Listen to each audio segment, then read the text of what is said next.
네. 많이 올림픽기간 그리고 연휴 후견의 날씨에 불구하고 이렇게 축구를 찾아주신 미디어 관계자 여러분께 감사의 말씀드립니다. 그럼 지금부터 대한민국 축구대표팀 홍명보 감독 취임 기자회견을 시작하겠습니다.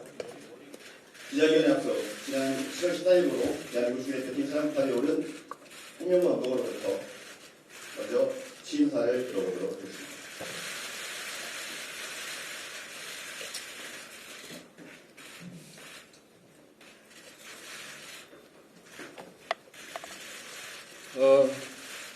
이렇게 바쁜 중에 많이 찾아와 주셔가지고 감사드립니다. 제가 그동안 생각했던 것들을 평상시에는 제가 얘기를 했지만은 오늘은 조금 제가 적어왔습니다. 적어와서 제 마음을 좀 이렇게 읽겠습니다. 안녕하세요. 대한민국 축구 국가대표팀 감독 홍명보입니다. 기자회견을 시작하기에 앞서 지난 5개월간 여러 논란으로 국민 여러분께 심려를 끼쳐드린 점 축구인의 한 사람으로서 죄송하게 생각합니다. 오늘 저는 K리그 팬들과의 약속을 저버린 데 대한 한없는 미안한 마음과 무거운 책임감을 갖고 이 자리에 섰습니다. 특히 그동안 저에게 큰 성원을 보내주셨던 울산 HD 팬 여러분께 사과와 용서를 구하자 합니다. 저는 울산 HD 팬 여러분이 보내주신 뜨거운 응원과 전폭적인 지지 속에 다시 감독으로 일어설 수 있었습니다. 그렇기에 이번 선택이 팬 여러분들에게 큰 상처와 실망감을 드렸다는 점에서 다시 한번 고개 숙여 죄송하다는 말씀을 드립니다.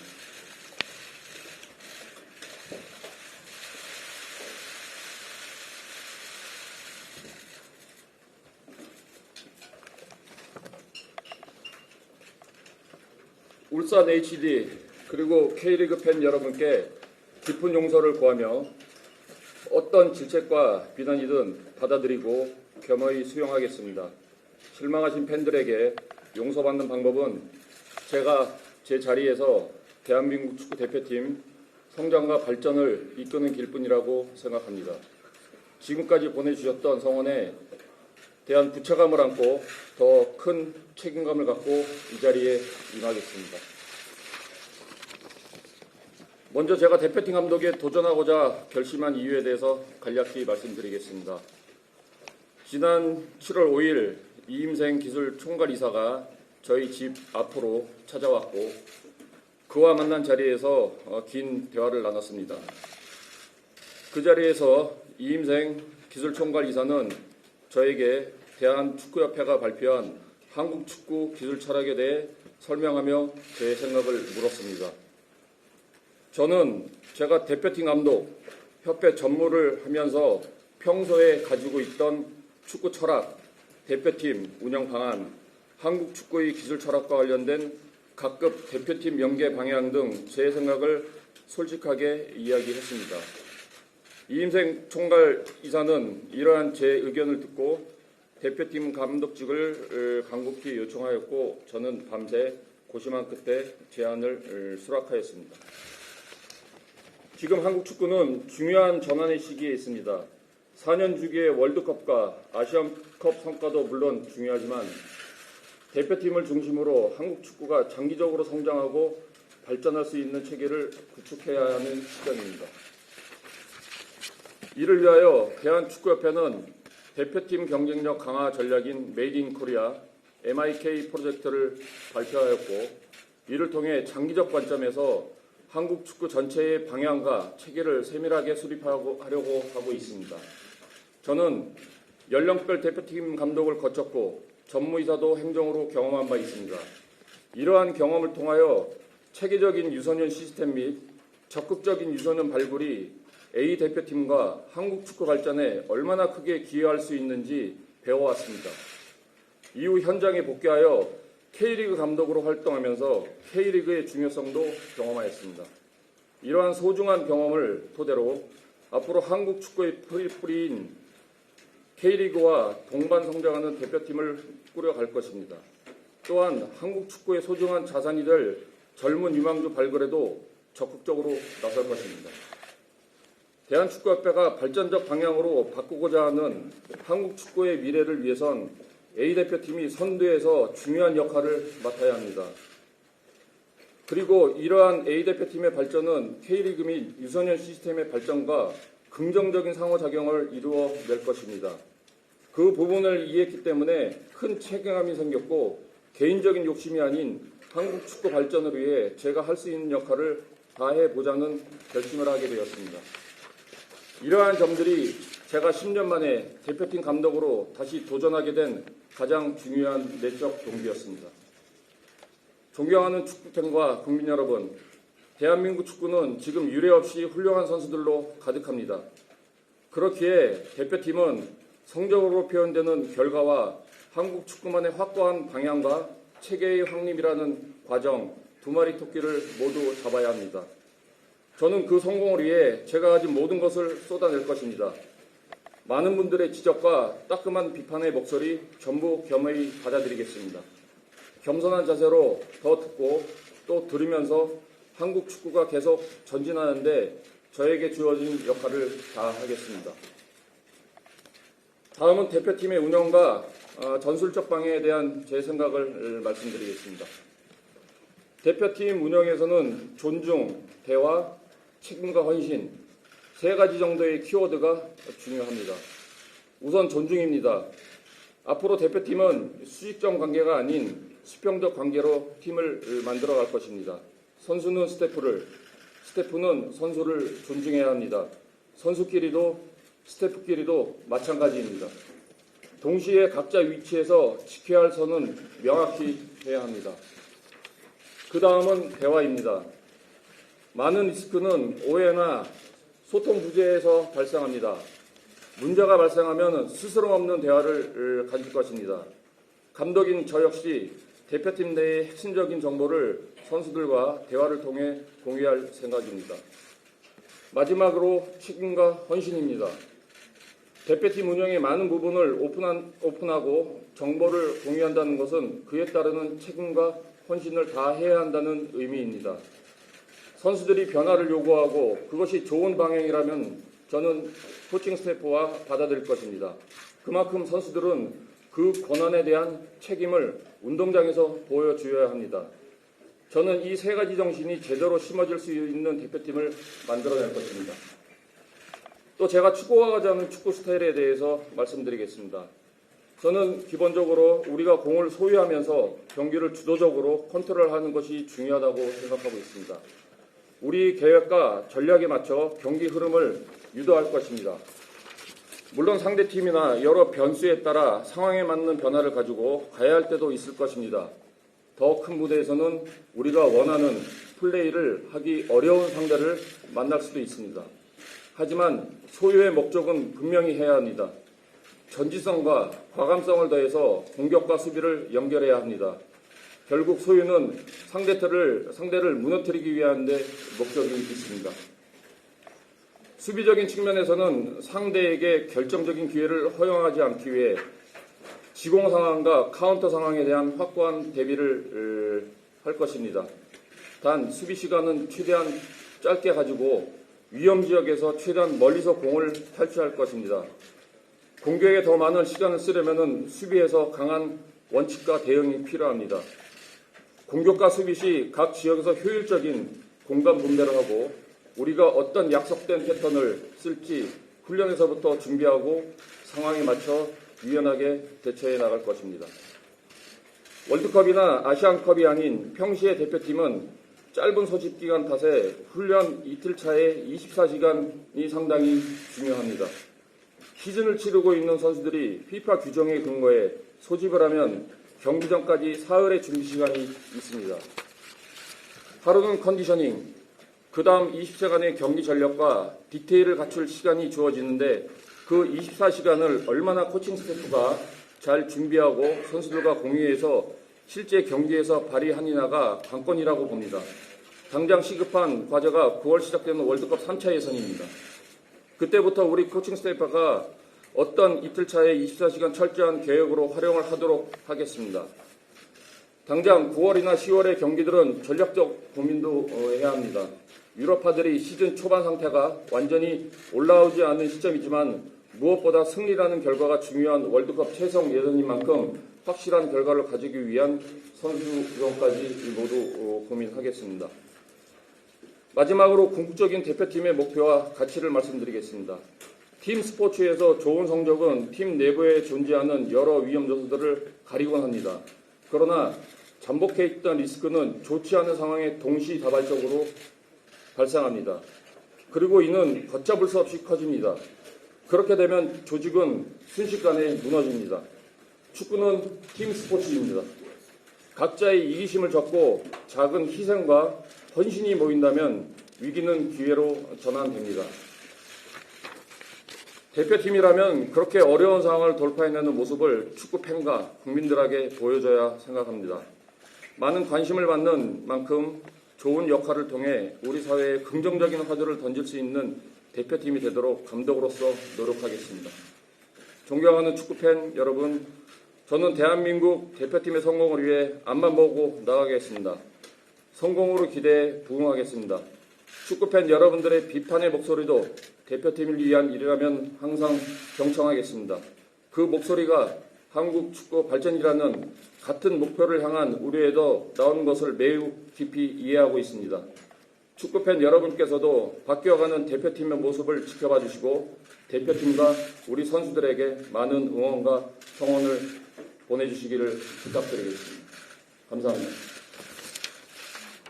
네, 대표팀 홍명보 감독으로서 대한민국 대표팀의 청사진과 한국 축구에 대한 소명이 담긴 인사를 들어봤습니다. 그럼 지금부터 기자회견을 시작하도록 하겠습니다.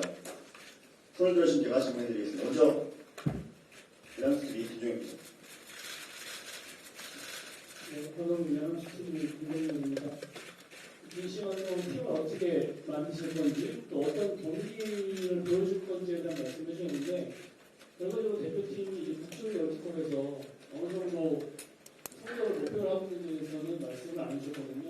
그 부분에 대해서 좀 궁금합니다. 그리고 또 하나는 이런 출장 중에 손흥민 선수도 만나셨는데 주로 전체 다를 말씀해 주셨겠지만 주로 어떤 대화를 나눴는지 핵심 부분만 좀 말씀해 주시겠습니다. 이제 최종 예선을 시작하는 데 있어서 북중미 월드컵의 결과를 하기에는 조금 이런 감이 있다라는 생각이 들지만, 그래도 한국 대표팀이 원정 경기에 가장 좋은 성적이 16강 진출이었는데, 저희는 16강보다 더 나은 성적을 올리기 위해서 앞으로 많은 노력을 하겠습니다.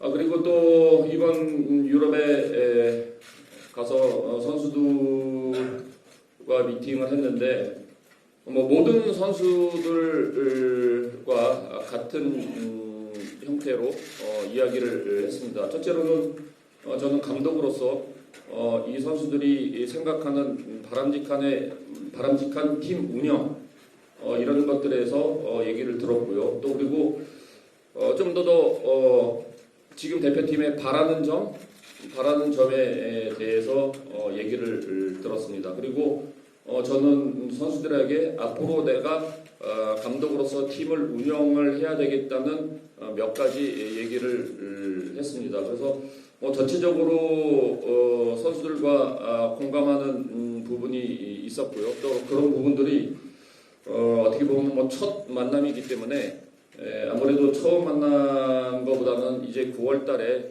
선수들이 수집이 되면은 좀 더 분위기가 첫 번보다는 좀 나아질 수 있을 거라는 기대를 가지고 있습니다. 네, 다음 가겠습니다. 스포츠 동안 스포츠 동안 박현기 기자입니다. 감독 선임 과정을 쭉 말씀을 해주셨는데 이 협회가 감독님을 선임할 때 다른 외국인 후보들과는 달리 프레젠테이션을 받지 않았다고 해서 여론이 좋지가 않았습니다. 근데 이임생 이사와 7월 5일날 대화를 나눌 때 감독님이 왜 마음을 돌린 것인지 구체적으로 듣고 싶고, 아울러 이임생 이사가 어떤 철학과 비전을 전달하셨는지 듣고 싶습니다.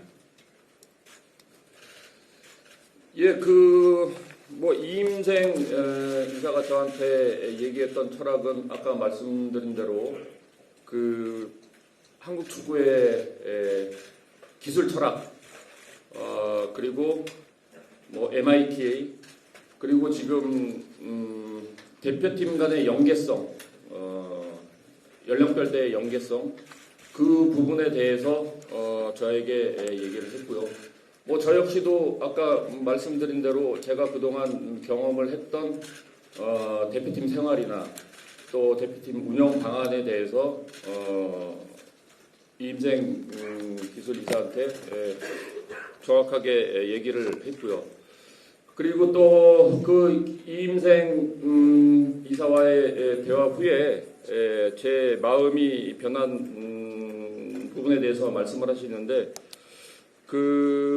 뭐 다 아시겠지만은 저도 대표팀 감독을 해봤고 또 그 후 제가 전무이사를 하고 협회를 떠났을 때 그 후에 벌어졌던 일련의 상황들이 굉장히 좀 마음이 아팠습니다. 예를 들면은 2022년 카타르 월드컵에 있었던 여러 가지 문제점들, 그 다음에 또 이번에 아시안컵에 있었던 그런 부분들을 굉장히 좀 안타까워해서 제 역할이 필요하다라는 이임생 이사의 말씀에 제가 고민을 하기 시작이 됐고요. 그래서 고민을 계속 하다 보니까 누군가는 이 역할을 해야 되지 않나라는 생각을 했습니다.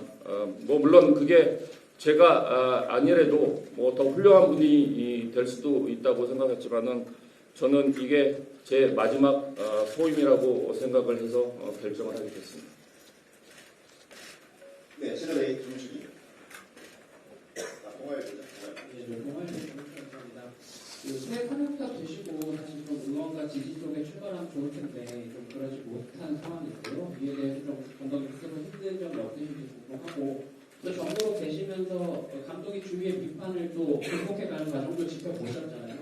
감독님은 또 어떻게 좀 이런 분위기를 돌파해 보실지 좀 궁금합니다.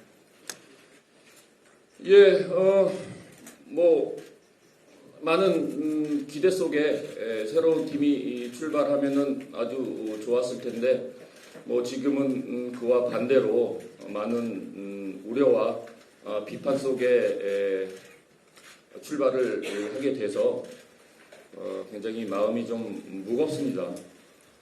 근데 하지만 반대로 제가 10년 전에 이 자리에 왔을 때는 반대로 굉장히 그때는 많은 기대와 박수에 의해서 출발이 됐던 기억이 납니다. 뭐 물론 지금에 있는 비판과 이런 모든 것들은 저희가 감수하면서 나가야 될 것이고요. 또 이런 마음들을 언제 끝날지 모르겠지만은 항상 겸손하게 겸허히 받아들이면서 앞으로 팀을 이끌어 나가겠습니다. 네, 대하시면 바꾸시죠.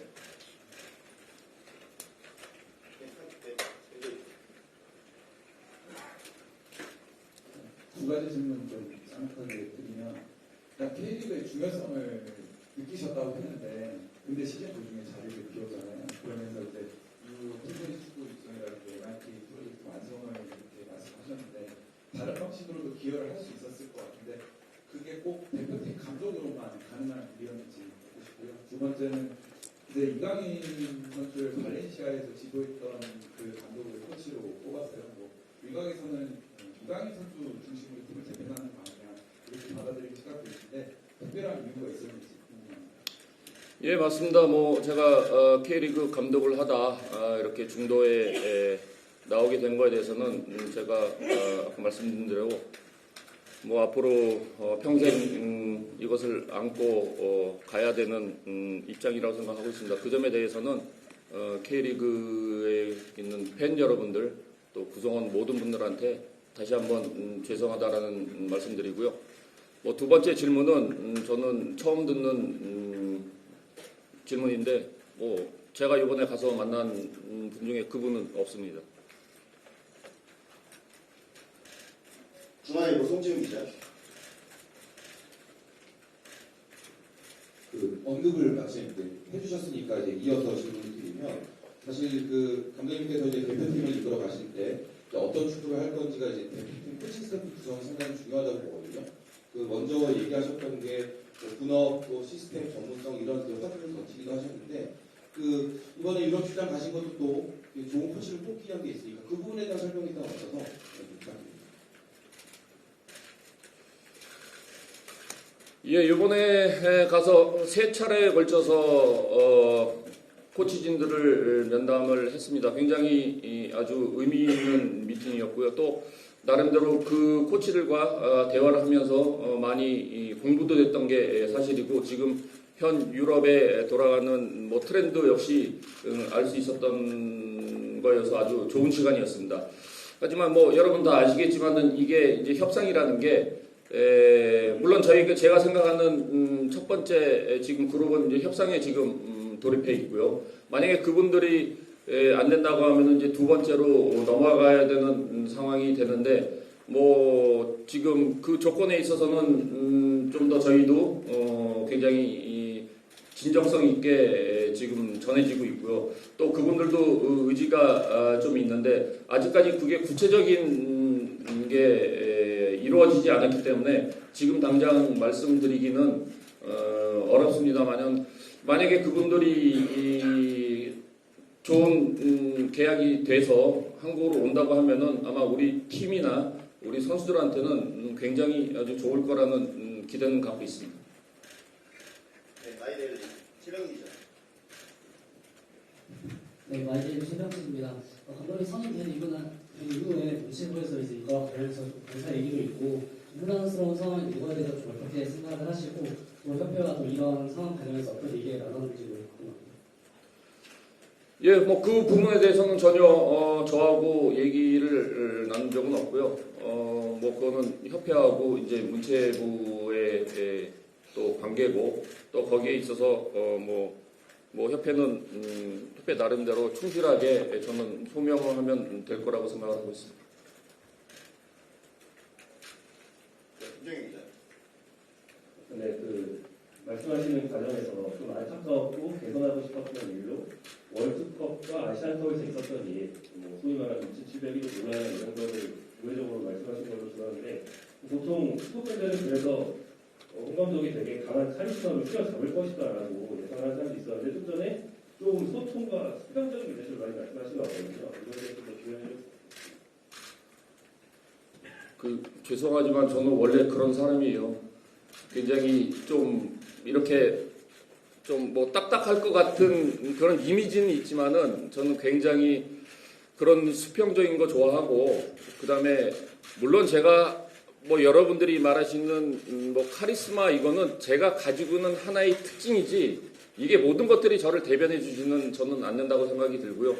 뭐 저는 굉장히 예전부터 뭐 지금 있는 울산 팀에서도 마찬가지지만은 그런 분위기 것들을 굉장히 좋아하고 또 그거를 지금까지 꾸준하게 지도자 생활을 해오면서 반영을 시켰어요.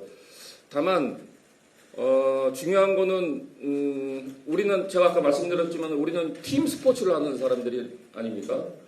그렇기 때문에 팀 스포츠에서 가장 중요한 건 역시 팀이에요. 팀이 얼마만큼 강하냐 또 응집력이 있냐에 따라서 경기 결과는 굉장히 많이 달라진다고 저는 생각하고 있습니다. 특히 재능 있는 선수들이 많은 팀일수록 이길 수 있는 확률은 높지만은 그게 꼭 모든 것들을 승리를 가져온다라는 확신은 갖기는 어떻게 보면 더 어렵습니다. 그렇기 때문에 팀이라는 거는 그 팀에 예를 들면은 문화도 있어야 되는 거고 또는 정신도 있어야 되는 거고 또는 정체성도 있어야 되는 겁니다. 그런 것들이 다 맞아 떨어야지만은 정말로 강한 팀이 되는 건데 물론 대표팀이라는 거는 뭐 1년에 기껏해야 한 달 정도 모여서 그런 것들을 만들어 간다는 게 참 쉽지는 않지만은 그렇기 때문에 문화를 만들어 놓고 또 특히 대표팀이라는 거는 주인이 없는 팀 아닙니까? 어느 누구를 위해서 있는 팀이 아니고 새로운 선수들도 언제든지 들어올 수도 있고 또 기존에 있던 선수들도 또 뭐 부상으로 인해서 못 들어올 수도 있고 여러 가지 변수가 있기 때문에 이 팀의 주인은 저는 대한민국과 대한민국 팬이 이 팀의 주인이지 다른 주인은 없다고 생각합니다. 저 역시도 지금 잠깐 이 시기에 여기에 와서 일을 하는 사람이지 이 팀의 주인은 저는 아니라고 생각을 하고 있습니다. 그래서 뭐 말씀하시는 것 같이 뭐 그런 분들이 뭐 우려가 되는 거에 대해서는 저는 뭐 예상을 생각은 하고 있지만은 저는 기본적으로 그런 형태의 팀 운영 방법은 좋아하지는 않습니다. 네.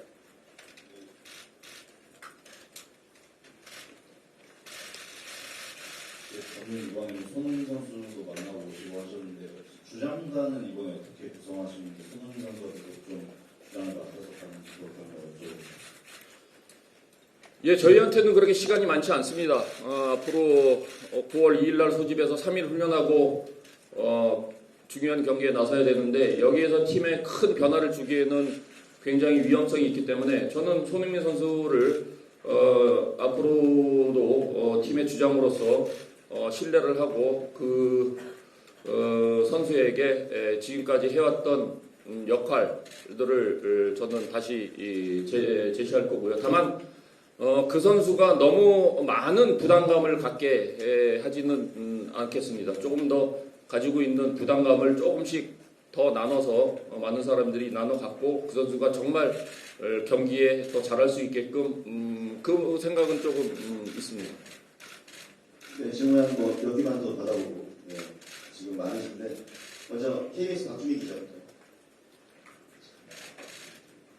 네, 감독님 유럽에서 코치 후보들을 면담할 때 피지컬 코치 그리고 전술 코치 이렇게 원해서 후보들을 면담했다고 이야기가 나오는데요. 이렇게 역할이 분산된 코치를 원하게 된 이유가 있을까요? 혹은 10년 전 대회 때문에 그때의 경험이 뼈저리게 느껴져서 이런 역할 분산된 코치를 원하는지 궁금하고 또 이제 전술 피지컬도 중요하지만 대표팀 선수들과의 소통도 중요해서 감독님뿐만 아니라 코치들도 이 소통하는 역할을 좀 중요한데 국내 코치진은 구성이 됐는지 운영도 원하시고 확정이 됐을까요?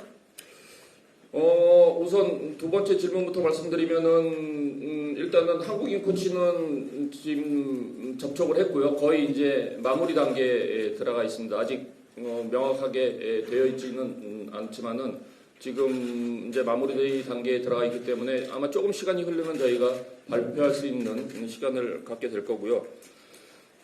그 다음에 이제 외국인 코치의 역할 분담은 뭐 요즘은 뭐 전체적으로 각 프로팀이든 어느 팀이든 역할 분담이 굉장히 중요하고 어떻게 보면 하나의 트렌드죠. 뭐 하다못해 유럽에서는 지금 이 스로잉 코치도 있기 때문에 그만큼의 역할 분담이 굉장히 되어 있죠. 특히 피지컬 코치뿐만이 아니라 이런 요즘은 분석 파트에 있는 코치 역시 굉장히 중요하고 그 다음에 또 전술적으로 같이 나눌 수 있는 공유할 수 있는 코치 역시 굉장히 중요한데 이런 부분들을 전체적으로 제일 중요한 거는 제가 감독으로서 이런 코치들을 어떻게 하모니를 만들어서 이끌어내가 더 중요하다고 저는 생각을 하고 있습니다. 그래서 그런 부분에 있어서는 뭐 제가 그동안 경험도 좀 있고 그렇기 때문에 그 선수들을 그 코치들을 제일 활용하는 게 제일 중요한데 물론 10년 전에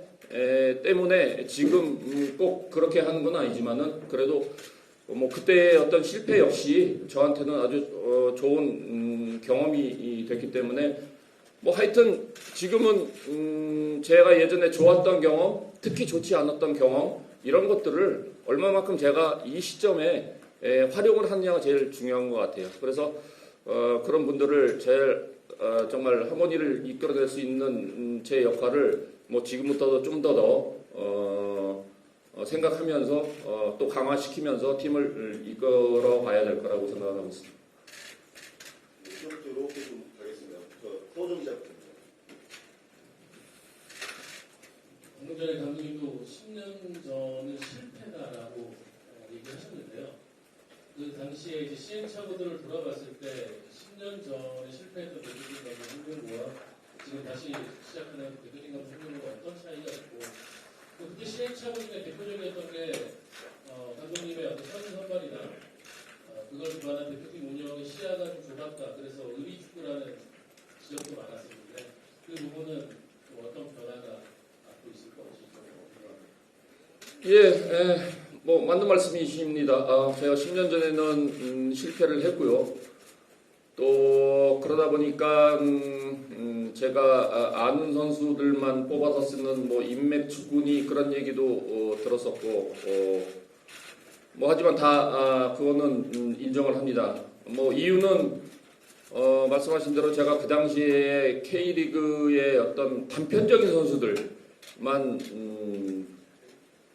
뽑다 보니까 정말로 팀에서 역할을 해야 되고 이름값은 없지만 그래도 팀을 이끌어가고 정말 팀에 도움이 되고 헌신이 되는 선수들을 잘 몰랐어요. 뭐 그러다 보니까 예를 들면은 이번 주에 뭐 해트트릭을 한 선수, 뭐 경기력이 좋다고 골 넣은 선수 그런 선수들만 대표팀에 뽑다 보니까 그 힘을 받지 못하고 또 그 선수들이 언젠가는 컨디션이 좋지 않아서 다시 경기력이 좋지 않을 때는 쓰지 못하는 뭐 그런 상황들을 반복하다 보니까 제가 정말 팀에 도움이 되는 선수들을 못 뽑은 게 사실입니다. 근데 하지만 지금은 그래도 K리그에서 3년 반 동안 생활을 했었고 또 각 팀에 있는 뭐 주요 선수들 뭐 또는 주요 선수는 아니지만은 그거를 대체할 수 있는 선수들 뭐 그런 선수들의 어떤 리스트도 제가 가지고 있고 이 선수는 정말로 팀에 헌신이 되는 할 수 있는 선수다. 이 선수는 뭔가 지금 들어가면 경기를 바꿀 수 있는 선수다. 이런 제 머릿속에 있는 이름들이 있다는 게 아마 10년 전하고는 굉장히 많은 차이가 있다라고 저 개인적으로는 그렇게 생각하고 있습니다. 네, 신동훈 기자. 이거 신동 기자입니다. 앞으로 감독님이 대표팀 선수를 뽑을 때 좀 어떤 특징을 가진 선수를 뽑을 건지 또 이제 대표팀에 오는 선수들은 좀 어떤 마음을 가지기 바라는지 궁금합니다. 어떤 선수를 뽑을 거냐라고 한다고 하면은 뭐 이것도 제가 경험한 거지만은 대표팀의 어떤 형의 선수는 저는 없다라고 생각이 들고요. 그리고 이 대표팀은 언제든지 열려 있고 정말 경기력이 좋은 선수들이면은 어느 선수든 전 들어올 수 있을 거라고 생각이 듭니다. 그리고 아무래도 이제 새로운 감독이 선임이 됐고 또 새로운 팀이 이제 시작이 되는데 뭐 그렇다고 우리 선수들이 지금 이 대표팀에 들어와서 뭔가 새로운 마음을 갖고 온다라기보다는 물론 저도 이제 선수 선발에 나서야 되겠지만은 들어오는 선수들이 정말로 이 팀이 좀 편안하고 또는 와서 정말 즐겁게 며칠 동안 시간 보내고 거기에 최선을 다하는 그런 모습을 보이고 저는 가면 전 된다라고 생각이 들어요. 그래서 그런 부분들을 좀 더 유연성 있게 지금 K리그나 또는 유럽에 있는 선수들의 어떤 조치적인 상황을 봐서 경기력 좋은 선수들로 위주로 해서 뽑아가는 게 가장 좋은 방법이 아닌가 생각하고 있습니다. 네, 한 질문 2개만 더 받아보고 이제 끝나도록 하겠습니다. 먼저 예약했던 우리 마이킹 조은지 기자부터 하고 감독님, 스포츠 팀 분위기 아까 강조를 해주셨는데 이 팀에 스타들이 많잖아요. 유럽파 면담 하면서 느낀 팀 분위기 어떻게 진단하셨는지 궁금하고요. 두 번째로 취임사 모두 발언이 인상적이었는데 어떤 식으로 쓰셨는지 A4용지 몇 장인지 궁금합니다. 몇 장인지? 네.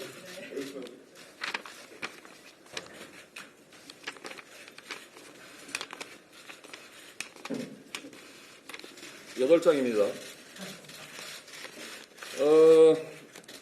이번에 유럽의 선수들과 미팅하면서 뭐 물론 처음 이렇게 대면한 선수도 있었고요. 뭐 손흥민 선수도 오래간만에 봤고 가장 조금 기분이 좋지 않았던 게 설령호 선수 만난 거였는데 설령호 선수 만나러 세르비아까지 간다는 게 참 그 선수가 유럽파가 돼가지고 아주 자기가 기분이 좋다라고 저한테 얘기해가지고 아주 저도 좋았습니다. 그래서 분명히 이 선수들이 모든 것들을 저한테 다 얘기하지는 않았지만은 제가 느낄 수 있는 거는 대표팀의 이런 부분들은 좀 감독님이 해주셨으면 좋겠다라는 제가 느낌은 한두 가지는 받았습니다. 그게 정확하게 제 생각이 맞을지 안 맞을지는 모르겠지만은 그 부분은 이제 대표팀에 소집이 되면은 선수들과 좀 대화를 통해서 혹시라도 너희들이 필요한 부분이 이런 부분이라고 동의가 된다고 하면은 전 그 부분을 바로 대표팀에 적용을 시킬 겁니다. 그래서 지금 있는 대표팀에 물론 어떤 것들은 절대 바꾸지 않는 것도 있죠. 팀에 있어서는 뭐 그런 부분들은 제외하고는 제가 느끼는 부분들을 선수들하고 들어오게 되면은 한번 대화를 통해서 얘기해보고 그게 필요하다고 하면은 바로 전 대표팀에 적용을 시키겠습니다. 마지막 2개만 더 받겠습니다. 저기 스포츠월 김영희 기자부터.